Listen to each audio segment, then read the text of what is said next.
Hey, what's up, everybody? How's it going? Travis and Susie here from the Wolf Hunters, and we're back. For those of you that have watched our other reaction to the world's smallest horse. Okay. Yeah. However, let me do my spiel. We got a link right here. You can find that link in the description box, which is below the video. If you click that link, you can request more comedy, maybe music, a blooper, or a fail, or I don't know. Yeah. Yeah. Whatevs. Whatevs, right? Home videos. A time-lapse video. A People Are Awesome video. I haven't seen those in a long time. Yeah. I think it's like now everyone's awesome, so. That's true. Yeah. So. Except us. Stop. Brian's bringing us Should Have Read the Book from, how do you say that again? Newhart? Yeah. Hi, Travis and Susie. I'm glad you enjoyed The World's Smallest Horse. There we go. From the series Newhart. Here's another Newhart scene. Should have read the book. You know, should have read it. Should have read it. There's a lot of books that you had a chance. One should have read. You know what I mean? Yeah. Did I did not put Brian's name up there? I'm unsure. Oh, everybody, Brian. Brian is the one and only who brought us Bob Newhart. Yeah. Is this correct? Hold on. It says Interview Nightmare. It's a book talk. It's a book talk. Oh, book talk. Okay. Interview Nightmare. In its complete context, it says. Yeah, That's important. You know, hit the like button and subscribe. There's a lot of times in school that I wish that I would have read the book. Yeah. But I never. What's better, to read the book or to write the book? I think in order to write the book, you have to have read many books. I don't know. Well, I think so. We'll let you answer that one below. Let's do it. Welcome back. We're talking to Dick Loudon, author of Let's Build a Barbecue, which you can pick up at your neighborhood bookstore. No, it's not in the bookstores. It's in the hardware stores. Oh. Locally, it can be found at Handy Sam, the hardware man. Thank you, Dick. You've been a wonderful guest. I'm sorry the game ran long and we didn't have more time to talk. Well, you know what they say, sometimes a man says more when he doesn't say anything. Oh. So true, so true. Well, that closes the cover on another Sunday afternoon. This is Paul Frazier for Book Talk saying, keep reading.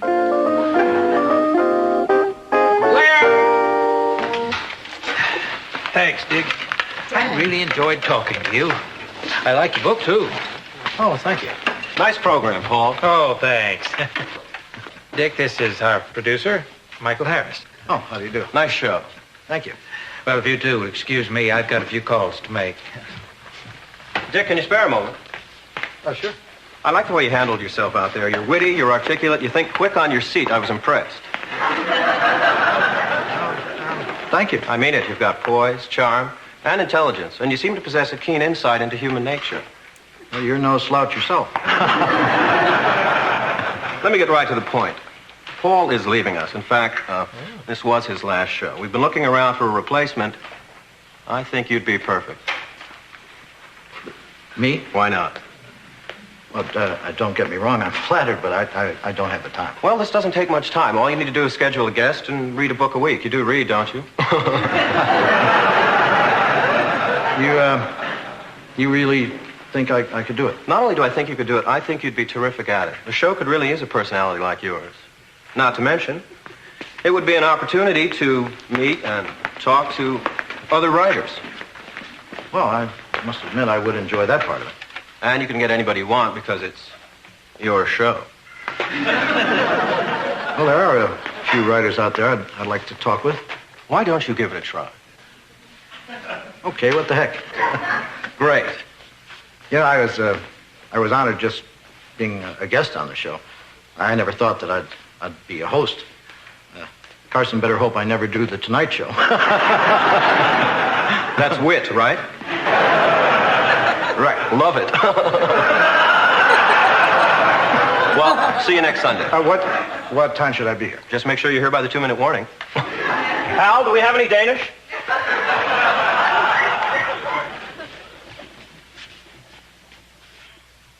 Do you want me to pick up anything on the way? Okay, well, I'll see you in about 20 minutes. Bye-bye. Oh, hi, Dick. Something I can do for you? I just came over to say I was sorry to hear that you're leaving. What? Oh, my God. Oh my God. Paul, I'm sorry. I was under the impression that leaving was your idea. No. Oh my God. But don't leave yet. I'll be right back. Well, a check with David, get back to me. Excuse me. Oh, hi, Dick. I thought Paul knew he was leaving. You didn't tell him, did you? Yes. Ooh. Oh my God. How'd he take it? He's crushed. Who wouldn't be? Look, I can't take this job. Oh, Dick, listen, you don't understand. Paul is leaving, whether you decide to be the new host or not. This decision was made long before we spotted you. Yeah, still. He's been here 15 years. I think they just feel it's time for a new face. Look, it's not even my decision. This comes straight from the president. Of Channel 8, I mean.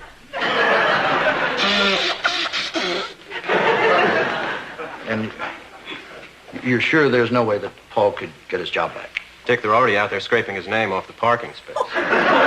Believe me, you're not squeezing anybody out. You're filling a vacancy. I still don't like the idea. But you will do it? I guess so. Terrific. But I'm dedicating next week's show to Paul. That's a super idea. See you next week. Elliot, you're a literary agent. You must know some authors. It's not Timbuktu, it's Vermont. Well, I don't care who you get, just get somebody. Nobody wants to do the show. I thought you were going to get Norman Mailer. I was. He turned me down. You talked to Norman Mailer? I talked to his agent's secretary. She turned me down. I mean, honey, the only reason I took this job was to meet and talk with authors. I thought they'd be as excited as I am to be on the show. Well, what are you going to do? I'll just hope Elliot can come up with somebody. If he doesn't, I may wind up interviewing myself. Well, is there anything I can do to help? Can you write a book by Sunday? Have you seen the producer of the show? Have a good show, Dick. Oh, Michael, wait a minute. Where have you been? I've been trying to reach you all week. You never returned my calls. Didn't I? Sorry. What's the problem? Well, you never told me how hard it was to get guests. I mean, you said it'd take a couple hours. I've been on the phone all week calling people. Gee, I hope you got somebody. Yeah, I did. I don't know how good he is. I got him at the last minute. Well, what's his book? The Complete History of the Universe. Sounds good. What's the problem? This is it.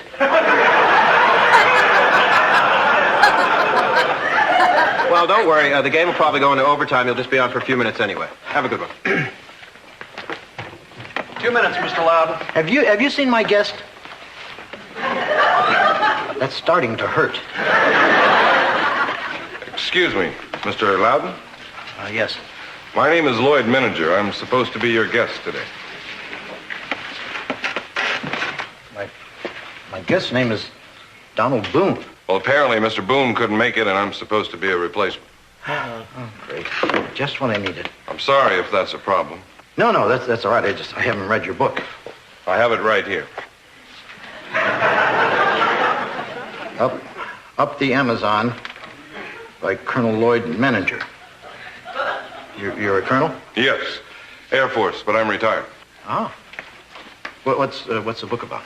It's about a canoe trip I took up the Amazon a couple of years ago. 1 minute, Mr. Loudon. Okay, do you think you can talk about this for 10 or 15 minutes? Oh, I can talk about this for days. Great. Thank you. Okay, I'll introduce you, and then I'll say, tell us about your trip, Colonel, and then you take it from there. Fine. Okay, when I give you your cue, read this. In 5, 4, 3, 2. Hi, I'm Dick Loudon, and this is Book Talk. For those of you who are used to seeing Paul Fraser sitting in this chair, I should tell you that Paul has decided to leave and go on to what I'm sure will be an incredibly successful career doing something else.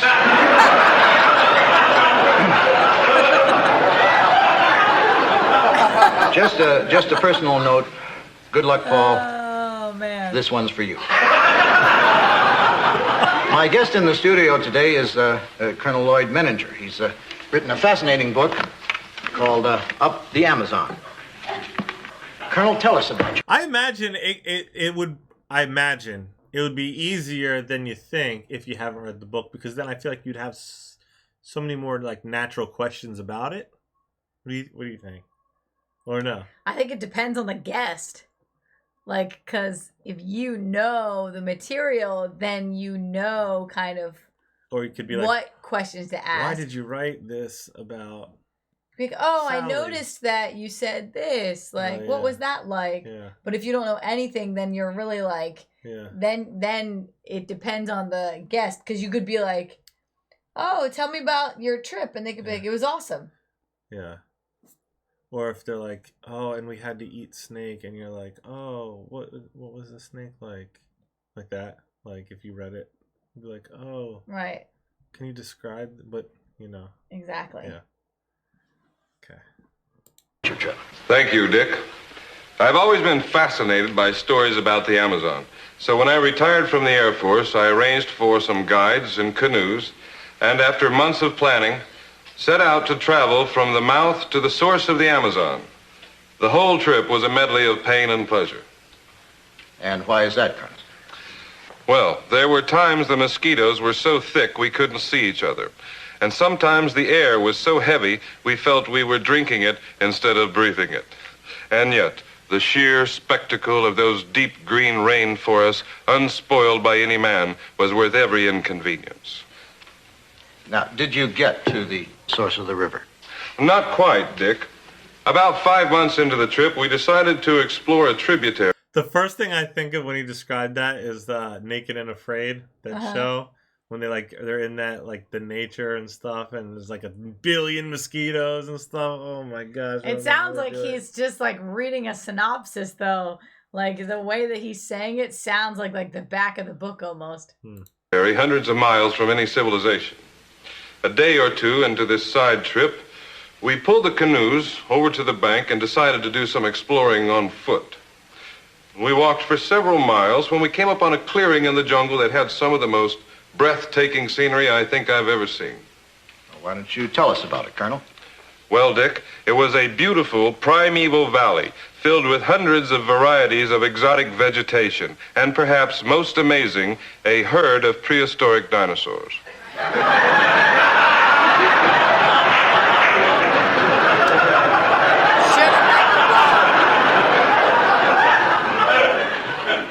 What? That's right, Dick. Some docile brontosauri, flying pterodactyls, and of course the king of these great beasts, the carnivorous Tyrannosaurus rex.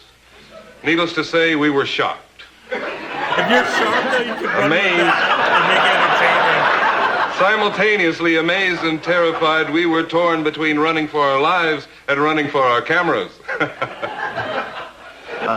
Are you trying to tell us that you found dinosaurs in South America? Correct, Dick. Of course, I would not be making these claims without documented proof. I have here an actual, unretouched photo clearly showing the existence of these giant reptiles.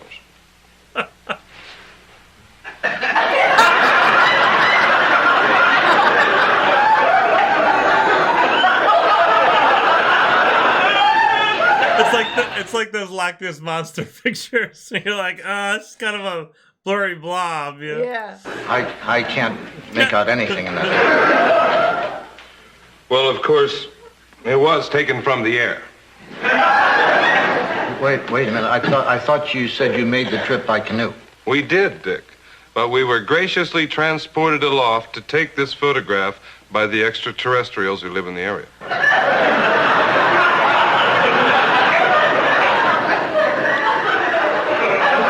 I think the ratings are going up if you ask me. Extraterrestrials. That's right. They are actually ball-shaped and communicate through telepathy.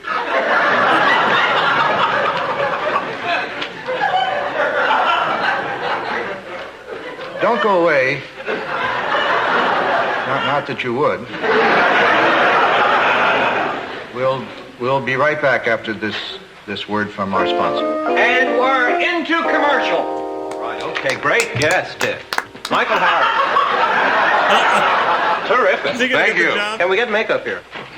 Michael, could I talk to you for a second? After the show, Dick. Right.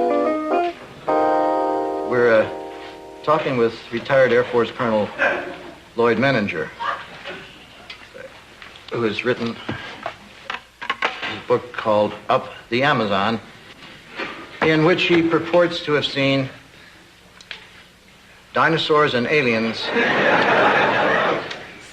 living somewhere in Brazil. I'm just saying, if that book came out right now, it'd be a hit. People would Colonel, wonder if it was true. I'm sure that you'll have to admit that you've made some extraordinary claims, and at the risk of sounding realistic,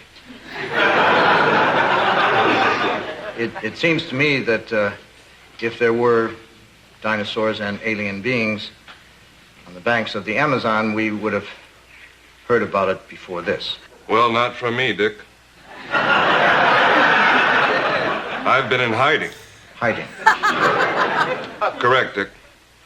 The government is trying to kill me. Obviously, when I say government, I mean specifically the CIA. They know that if this information were to get out, it would panic the public. But you're not hiding now. Well, Dick, I didn't feel I could pass up an opportunity to speak on television. I've been trying for months to tell my story over the airwaves. But as we all know, the three major networks, as well as PBS and most cable channels, are now controlled by the Soviet Union.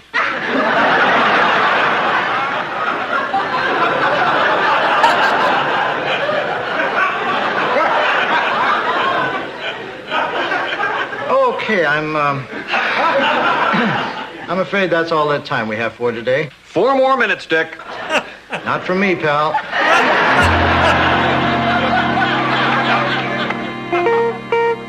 This is Dick Loudon for Book Talk saying goodbye. And please try to forget this. That's great. And how long have you been in the KGB, Dick?